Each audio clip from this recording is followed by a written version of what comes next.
तुझे जो मिटाने वे शस्त्र होंगे बेअसर। आए तुझे जो मिटाने वे शस्त्र होंगे बेअसर। तेरा रचने वाला तुझ पर रखता है अपनी नजर। तेरा रचने वाला तुझ पर रखता है अपनी नजर। गिन गिन के स्तुति करो बेशुमार उसके दानों के लिए। अब तक उसने संभाला हमें अपनी बाहों में लिए हुए। अब तक उसने संभाला मुझे अपनी बाहों में लिए हुए। आप सुन रहे हैं सुबह संदेश मॉर्निंग वॉइस। अब प्रफुल्ल दास और मातृ पटना से वजन से बांटा जाएगा। परमेश्वर के नाम की स्तुति हो। आज का मनन के लिए रोमियों का किताब 13वां अध्याय इसका 8वां पद से कुछ पद आपके सामने पढ़ना चाहता हूँ। 8वां पद, आपस के प्रेम के चोट और किसी बात में किसी के कर्जदार ना हो, क्योंकि जो दूसरे से प्रेम रखता है उसी ने व्यवस्था पूरी की है। क्योंकि यह कि व्यभिचार ना करना, हत्या ना करना, चोरी ना करना, लालच ना करना और इसको छोड़ और कोई भी आज्ञा हो तो सबका सारांश इस बात में पाया जाता है। अपने पड़ोसी से अपने समान प्रेम रख। प्रेम पड़ोसी को सब कुछ बुराई नहीं करता, इसलिए प्रेम रखना व्यवस्था को पूरा करता है। इस भाग में एक दूसरे के प्रति हमारा कर्तव्य क्या है। हम मसीह लोग कहा जाता है, यीशु मसीह का चेला कहा जाता है। केवल हम अपने लिए जीने वाला नहीं, दूसरे के लिए भी हम जीना है। दूसरे के प्रति हमारा कर्तव्य उत्तरदायित्व हम लोगों को पूरा करना है। यहाँ हम बताते हैं, आपस के प्रेम को छोड़ और किसी बात में किसी के कर्जदार ना हो। बाइबल स्पष्ट बताता है, हम कोई भी बिना मतलब का कर्जदार नहीं रहना।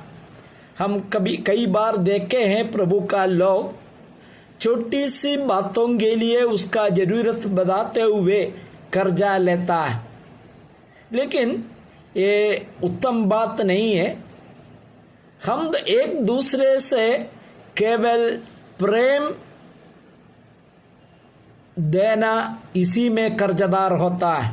इसलिए बताता है, आपस के प्रेम को छोड़ और किसी बात में किसी के कर्जदार ना हो, क्योंकि जो दूसरे से प्रेम रखता है उसने व्यवस्था पूरी की है।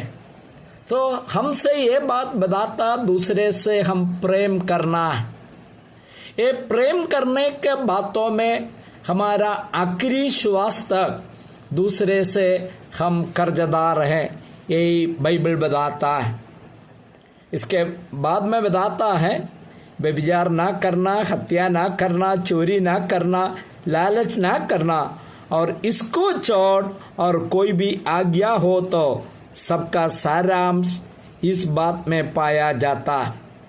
कई बातों को बता रहा है जो परमेश्वर ने मूसा के द्वारा व्यवस्था दिया, उसमें भी ये सब बात बताया गया। व्यभिचार ना करना, हत्या ना करना, इवन लालच ना करना। मसीहियों में शायद आप बताएंगे, हम किसी के साथ व्यभिचार ना करते हैं, हम चोरी ना करते हैं, हम हत्या ना करते हैं, लेकिन लालच करते हैं क्या नहीं?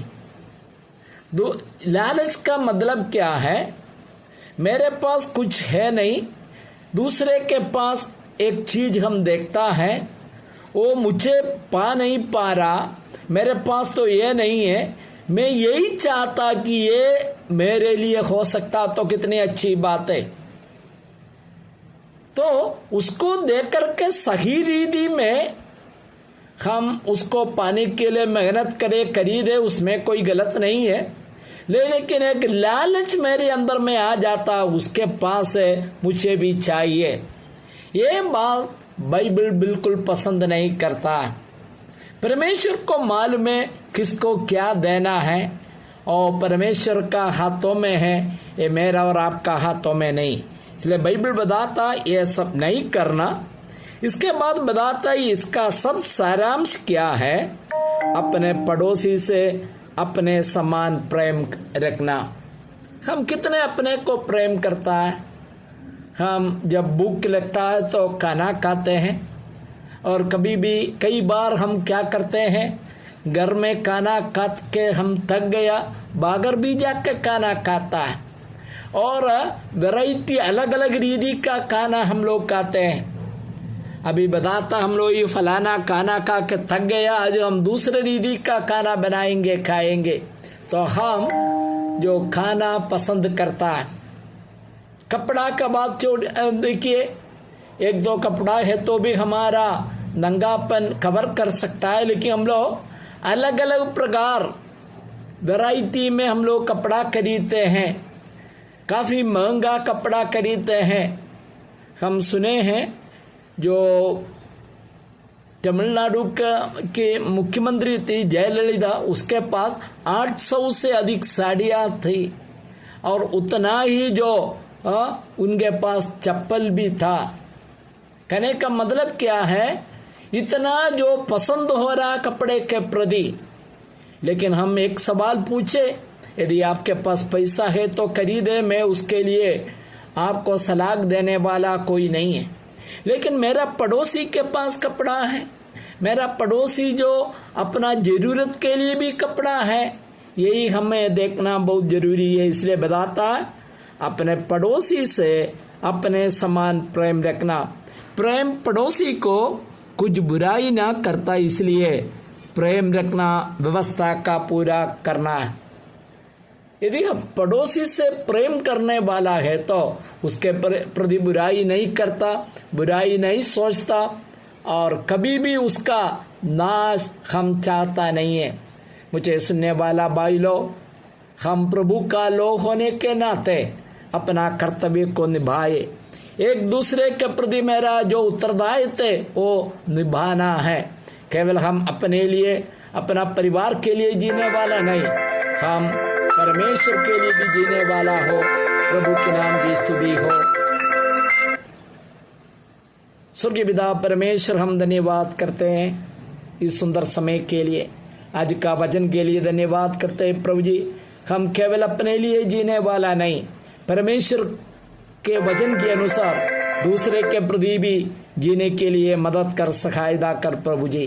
प्रार्थना सुन लिया, धन्यवाद करते प्रभु यीशु मसीह के मधुर और मीठे नाम में समर्पित करते हैं। सुनना और स्वीकार कीजिए, आमीन।